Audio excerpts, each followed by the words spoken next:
Lord Johnson, let me start by asking you to offer your take on Greece, on its last year. What is Greece doing well on the economic front, on the investment front? What is Greece doing wrong? And whether you see any investment, any possible investment areas? Yes, well, thank you. I don't know if this is... I'm not sure that we can hear you. Maybe. It is on. It's coming. It's working. Yeah. It's okay. It's working, yes. Firstly, this is one of the nicest hotels I've ever stayed in my life. So, George, thank you very much. It's phenomenal. I didn't want to leave my room to come and talk to you. I had to be dragged out. So thank you very much. And also, Iona, where are you? You're amazing as well. I think what you put together is truly... It's truly magnificent, and His Excellency, the Ambassador for the UAE just said it's about people coming together. And this is what creates that wonderful harmony and collaboration. So the very fact we're celebrating this today is, I think, a wonderful thing. And I'd also like to say to the Minister, who I think has departed, thank you for stealing all our millionaires from the UK as well. And the UAE as well has been doing this too. They've all left. We've lost 1,000 millionaires a day from the United Kingdom since January of this year. I think it's that quantum. It's astonishing. And the reason why they're coming to Greece is because of the financial service reforms that the government, the New Democracy Party, has so bravely put into place over the last few years, and the Golden Visa program that attracts people. I just want to say, in conclusion to my point, in Britain, we've done everything we can to frighten off successful wealth creators, which seems to me completely bizarre. And so the one most important thing I think you can do, and it goes back to that thread I mentioned at the beginning, is attract to Greece the brightest, wealthiest, most ambitious and innovative individuals in the world. And if you do that, you continue to create an economy that will burgeon and flourish and will have enormous impact on the population of Greece itself. So in my view, what you've done with the Golden Visa program is revolutionary, enormously successful. The work in terms of deregulating the economy needs to continue. You need further privatizations. But ultimately, the culture now in Greece and in Athens, and I see this myself as a conservative, I think it's never been stronger. And this country is now iconic in terms of acting as a bastion of capitalism and free markets. And my only plea is keep going, keep deregulating, let the torch stay alight in your hand, keep things simple, and ultimately you still need to, like we have to in the UK, improve your permitting and planning processes, without which you're going to find it very hard, I think, to move to the next stage. But congratulations, and I wish you the greatest success in this mission. Thank you very much. Mr. Dal Pino, we have the Microsoft billion euros data center investment in Greece, and of course the training of more than 85,000 people in digital skills. Now the question is, what does Greece's experience tell us about how the smaller EU economies can leverage AI to punch above their weight? Let me also, continue what Lord Dominic said. I was just thanking, because it's the second edition. We're still here, and I was so very happy. And happy, to be with you, and also have a discussion besides, what we are discussing and why we are here, the two of us. But then I look for more further discussion when we go down and we keep our conversation. I have some doubts about this small economy, and basically, reflecting what Lord Dominic just said, if we have been investing so much, it's because there's a reason. It's all about the potentials of a country. We don't look at the local economies. If we would look only of today's economy, I think we would not invest in so many countries if it's not the big one, the historic one. But once the country gets the stability and it has a potential of growth, and systematically they have the good finance, and they are investing and start thinking about the next generation and why they're investing, whether it's digital, whether it's in AI, whether it's on a cloud. This is the reason why we come over and we start to invest. The second reason, and one more fundamental that is changed from what it was the digital sector in the 90s and what is have today. In the 90s, you only had hardware, software, services. So whether you invest in infrastructure, whether you invest in software, or otherwise you just work and fix all these issues, but you work as a technical person, but you cannot scale up. As of today, and this is mainly thanks to AI, actually this paradigm completely changed. Now a small company just benefits from infrastructure wherever it sits, much better if it sits in the country, reason why Microsoft decided to invest in the country heavily, and then they create their own company. And you see the potential growth of these companies. If you just look at the AI, on the AI space, on ChatGPT, this OpenAI, 2019, 2021 comes to the market, and it has, in 48 hours, 100 million of consumers. This is not, it's something that was not even thinkable when Facebook was launched, or when any other big application that took months to get 20, 30 million. These guys got 100 million in 48 hours. That means that's the potential. So in what you need to believe, in people. What you need to invest is on digital native and in startups. This is one of the good reasons why Greece is way more advanced than many other countries. I have my nephew that now is a startupper. He's in one of your beautiful islands over here. He moved from Portugal. There's a reason why. They changed the policy on how they've been investing on startups and digital natives. Where is he going now? He used to go in Britain, actually. But that, yeah. I'm sorry. Portugal took advantage of your policy, and then Greece has been opening so much to that. So he's sitting somewhere in one of these islands doing his business, and he gets all the benefits of that. Third, I mean, the kind of investments that we need to do it, and this is a road that we do it together, is about developing the local ecosystem. That's what we need. Because at the end of the story, whether you are a giant, whether it's another government, foreign governments will start investing if you have a strong ecosystem of cloud and AI companies. So scaling up from what is a startup or what is an entrepreneur in the digital sector, but it starts growing the local ecosystem. Company like our one, they are not going to grow anywhere if you don't have a local ecosystem who's strong enough. Because we don't do it directly, we just do it through the third parties. And so there is this multiplier that we used to have in the old economy, let me say, of the digital sector, which is this multiplier effect. So whatever we invest here and whatever money we make here, it goes between 7, 8 times the money that every single company does in the country. And this is the kind of system. It applies to AI, it applies to the new economy, digital economy of today. Thank you, thank you. Lord Johnson, let's move the camera, let's pan the camera a little bit on the European front, and you have your experience in the UK government. I would like to ask you what lessons you've learned from the UK example. What did you do right? What did you do wrong?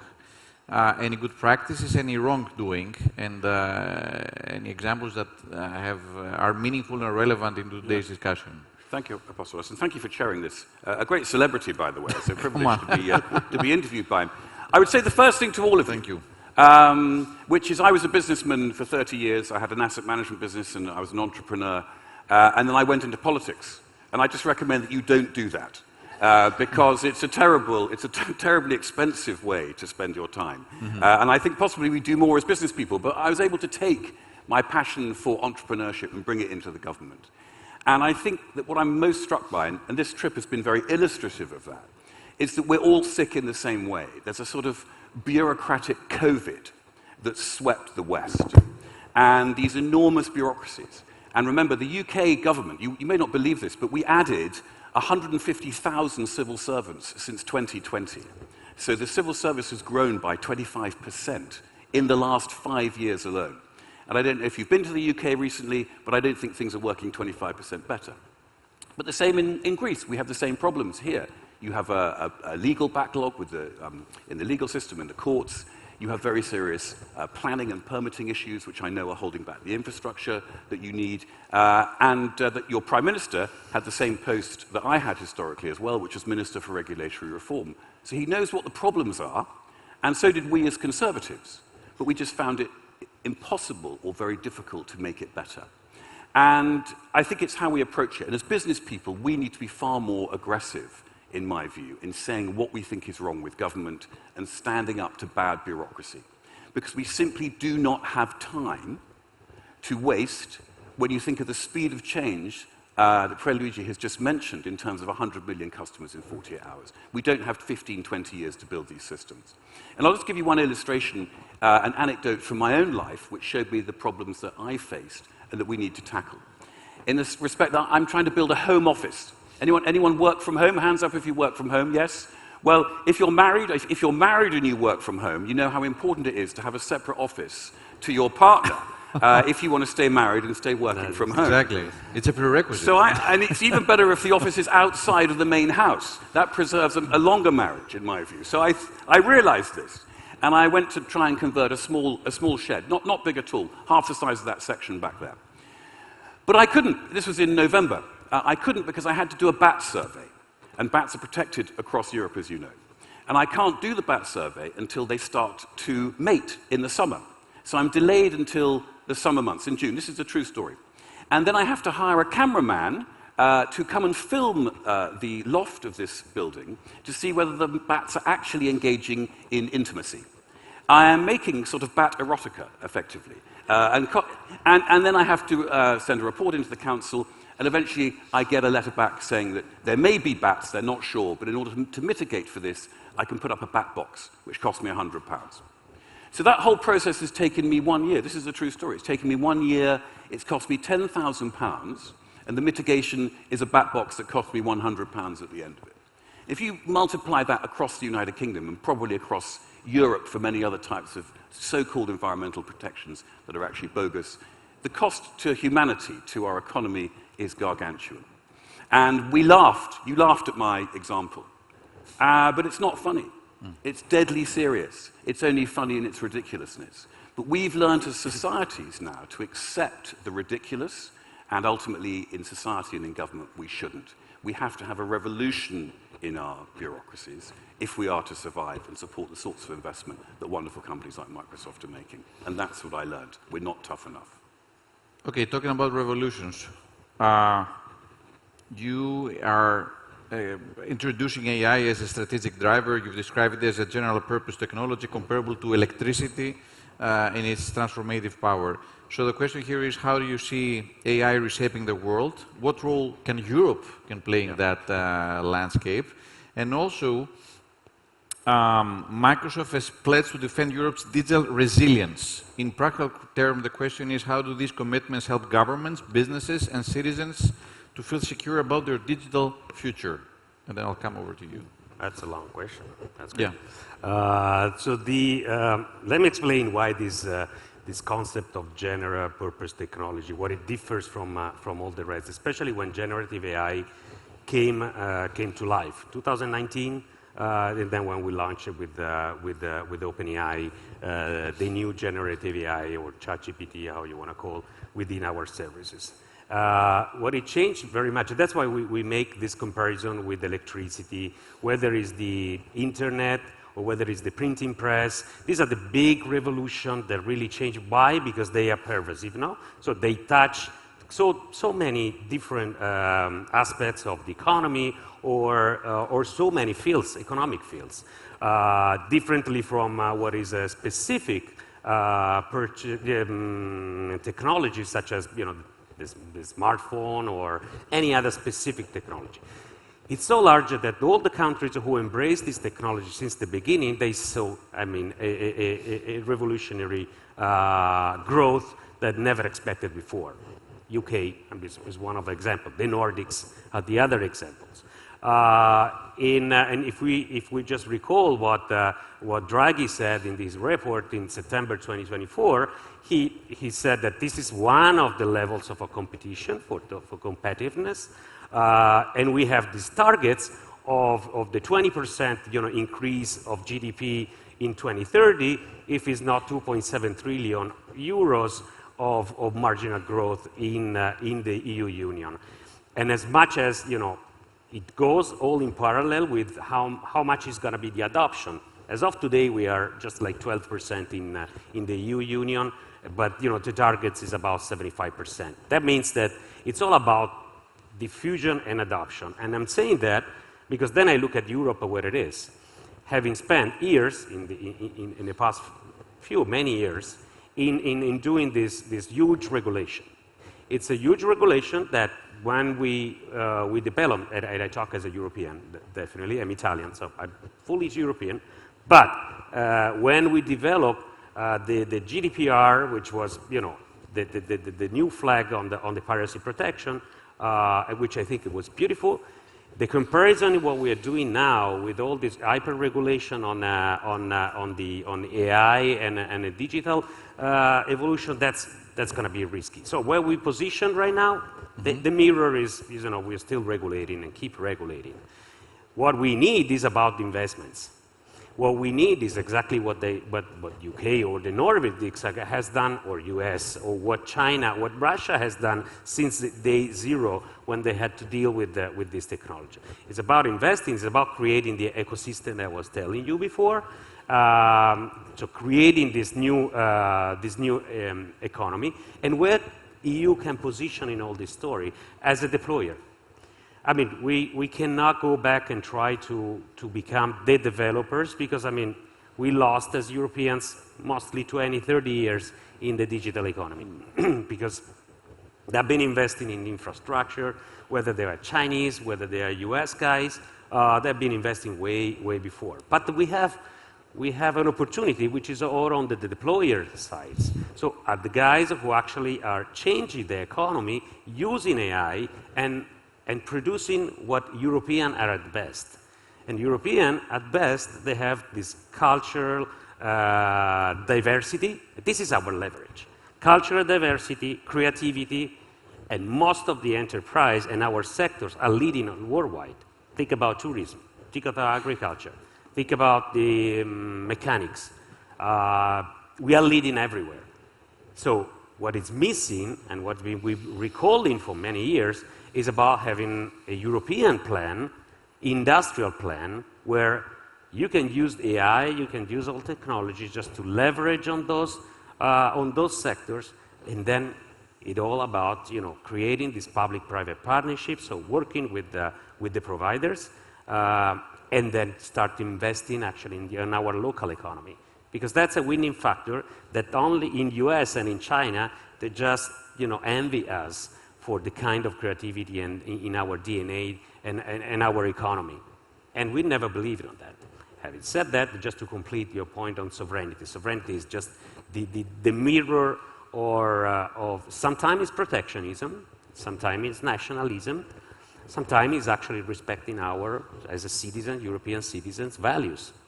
So definitely there's been kind of a race. I mean, all these cloud providers, I mean, try to talk about sovereignty. There are companies who've been just talking and launching a lot of propaganda about how sovereign they are. Other companies, Microsoft is included, who prefer to do things in concrete and try to address things seriously, especially when it comes to this geopolitical volatility. We all know, I mean, there are some, and they are big, I mean, issues around EU and US, skepticism from EU, skepticism on being locked in with these US companies. So the kind of stability that we decided to bring is to take some serious commitments and do things actually in practice and put it in the contracts that every single customer has to sign. And this is mainly on the resilience side. So what we decided to do is really to stand by all our customers, which means we will go against any order, whether it comes from US or whether it comes from any country, protecting our consumers' data. We go in the protection as far as we can do, also taking some monetary commitment to support the customers. More important is to create what it was called the EU data boundary. So making sure that all the investments that we've done in Europe will become the data set for processing and storing the European citizens' data in Europe. And that was, the most important, move that we've done. Keep continuing investing in infrastructure, because having said this, Microsoft is today, as many others, is one of the biggest infrastructure company. We never said, 10 years ago, I'm 25 years in this company, 10 years ago I would have never thought about becoming or dealing with infrastructure and being so present and so massive in this country. Mm-hmm. We recently announced this 30 billion investments in UK. Thank you. The 30 billion plus in investments is in Europe. So it's enormous how we create it. We are not able, we love to say we are a US company, but as long as we walk with the European flag or every single country flag, I think we are making our job and daily Thank job. you. Now, Lord Johnson, you have experience in business and in politics. I would like to ask you, how do you consider the impact of AI in both those sectors? It's amazing. I'm going to ask you some questions to keep you awake, because we're going to go into a post-coffee slump otherwise. And forgive me for the first question, but put your hands up. Put your hand up if you think AI is going to be big and is going to change the world. Okay, put your hand up if you think that's good. Yeah. Those of you who aren't putting your hands up like this, because it's such an obvious question, he's thinking, I'm not even going to raise my hand. But here I do want you to think, and I do want you to be honest. Put your hand up if you think AI is going to cost you your job. Okay? Not one single person here thinks that AI, which in the first question... These are all well-paid people. It's going to change the world. They find out there. Well-qualified. And then not a single one of you, not one single person here, what are you all doing that you don't think you can be replaced by AI? I'm going to tell you this right now. All of you are going to lose probably your jobs, or your jobs will change radically as a result. Maybe their current jobs. Your current job, whatever you're doing now, if you're sitting here today, in my view. And certainly your children, or the next generation coming through, will not do what you did. I did the same job for 30 years. I went to school for a block period. I bought a house, I bought a car, I got married, I've got children. Eventually I'll retire, and then I'm going to die, okay? It doesn't sound very exciting sitting here when I say it like that. But my daughter, who's 17, who's growing up in the AI world, she's not going to have a job for 30 years, is she? In fact, what job is she going to do? She's not going to be a doctor or a consultant or an accountant or any of those functional algorithmic-based jobs. She's going to have to think of something completely different. She might have family in a different way. She probably will buy property in a different way to how I did it. She probably won't retire, and someone born after 2005 may not die. So if you think of a totally different world that's coming fast like an express train behind us, governments are not doing anything at all, not one thing. Not one meeting did I attend in 2 years in the British government to talk about the effects and ramifications of this technological change on how we live. And imagine the societal change of not having a purpose, not being an accountant. In the nicest possible way, in 100 years' time, we're not going to say, oh, it's very sad, my son can't become an accountant. We're going to say how wonderful it is that we don't have to do these functions. But no one is thinking about it. No one. And not a single person in this room, which is astounding, thinks that they will have a negative effect as a result of new technology that in 48 hours could garner 100 million customers. And I think we have to be aware of that, and I think we have to ask the political establishments in all our countries to think carefully now, to plan for the dislocation and disintermediation of the middle classes, which is effectively what will happen. Now, my view of this is that medium term and long term, the artisanal classes will do extremely well. The person who comes and fixes my roof or makes something particular, that can't be replaced. But we, looking around this room, the white-collar workers will be replaced. And I just say this in summary, I'm quite excited about this, because my view, in Britain we study the classics, we study ancient Greece, probably more than most of you in this room do. And the future is ancient Greece. It's a world of symposia. It's where Aristotle takes over, the Poetics, which I have in my suitcase, actually, in preparation for this trip. It's a time where purpose, as we define it, which is performing a relatively mundane function, however much value we wish to attribute it to, gets replaced by the purpose of being human. And the highest form of activity becomes rhetoric, the ability to understand, to have a dialectic, and then to express. The highest paid people in ancient Greece in ancient Athens were rhetoricians, people who taught how to be human, how to express yourself and be you. And that's the new social media age. So long term, it's incredible. Short term, it's incredibly dangerous. And that is why I call upon governments to think very carefully about the impacts of AI, and as we've heard, invest heavily in the infrastructure and domain expertise, or you will end up being a second-class, price-taking nation, and nobody wants to be in that position. Thank you, Lou, for this. As a closing remark, let's try to look ahead a little bit. We talked about the challenges, the prerequisites for AI to flourish, but this cannot be a self-fulfilling goal. So the question here is, what do you say is the main benefit for a country like Greece, for example, to embrace AI, and what would the social additional value that this technology would bring? Yeah, just let me reconnect. To touch upon what Lord Johnson just said. Sure, yeah, exactly. Just linking on what you said, which I sign fully, but I will be a little bit more positive in just saying that I can see your works, our works, transforming. It's a transformation as much as we transform it together with the innovation. But the human being, I mean, without what we say, besides what we say, it is about human-centric technology. But our relationship and our faces, our voices, our interaction actually will improve even more if we when using, these technologies just to make sure that it's going to cover some of these, our routinary or not that necessary jobs. So this is what we develop in the economy of the future, which, it's about, how we're going to use a bit of more free time and what is going to be the next economic growth. Coming to your question, I think we have, we all need to agree on a couple of things when it comes to what is the real benefits of this technology for society.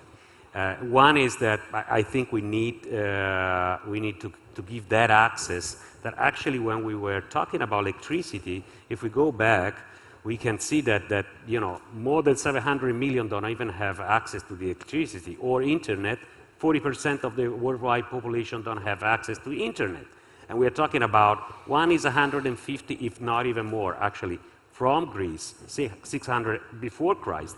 There was the first discoverer of the electricity, with Thales by Miletus, which is actually is the static electricity. And that was the first invention. It took a journey of 2,400 years, where we are, 700 million people don't even have access to electricity. So are we making these same mistakes with this technology? If it's really the GPT, so this is a purpose technology, general purpose technology. So it's such a pervasive, influence and such a revolution.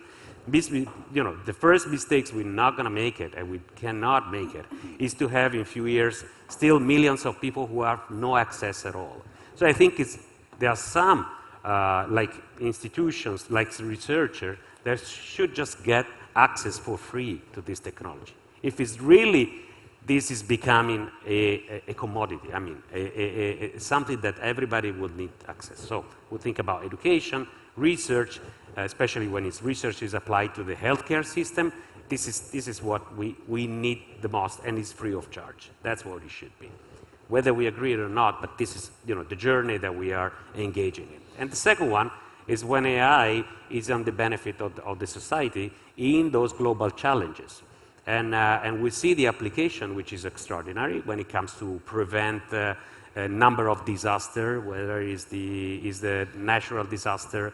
We see in supporting the climate change, try to anticipate how to work on agriculture, just anticipating most of the data and the provisions on changing the climate.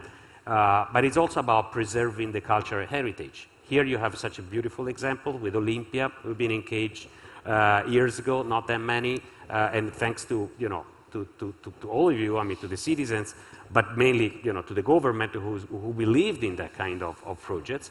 And I've done the same, and I was honored to work with the Vatican on the St. Peter Basilica, which was a digital twin that we created, a new model. But But this is actually what this AI application or technology, it could be good because, you know, through technology you can preserve all that our ancestors left to us, which unfortunately we just reproduce in some printing books or in some stories, but there is something which is where technology can really play a role is in making sure that all that we created or that some ancestors left to us, it can be visible for years, for decades, for centuries, and everybody get access to that. Because when we start the project with the Vatican, we were thinking about how many millions, especially during the launch of the Jubilee year, how many million of people would never get access because of accessibility issues, people with disabilities, many others for economic reason, maybe the majority that would never get access. Thanks to technology, actually, you get that. So whether, you know, a country like this one, you know, but it's not just this one, it's everywhere, we should keep investing on the societal big challenge, which are, you know, in every single country could be different. Cultural heritage is all over, but Europe has the best cultural heritage ever, and I think we should keep investing. So I will leave you with the video that I brought on the projects that we develop with the Vatican on this digital twin of the Basilica. Hope you enjoy, and I'm very happy, to keep the discussion once I get down from the stage. Thank you very much. Thank you. Watch. Really. Let's watch it.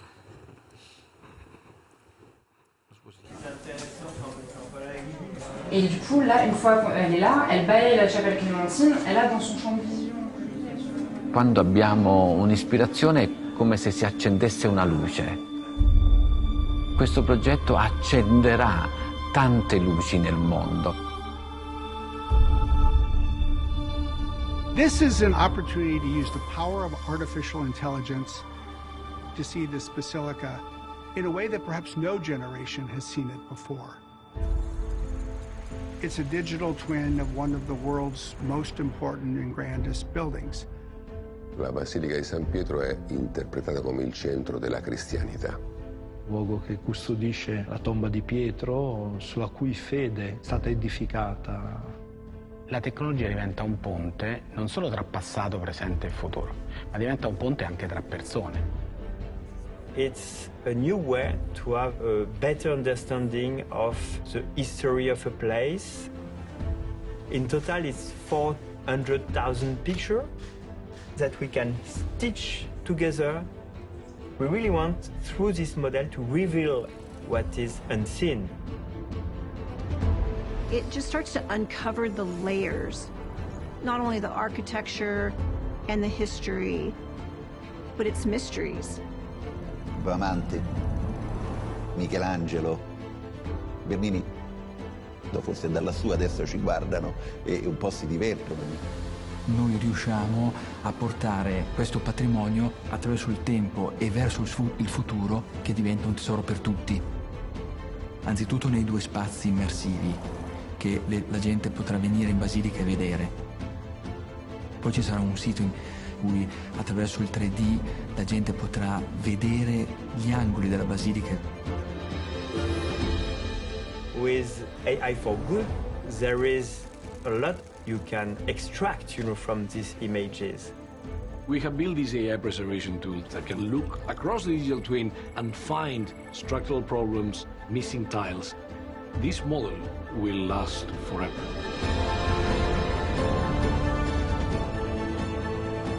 Spero tanto che questo progetto riesca proprio a fare questo link di rendere meglio accessibile il patrimonio. Future generations will find this as something that is part of their cultural heritage as we create it for our own. To use AI in this way is a way to bring out the best of humanity.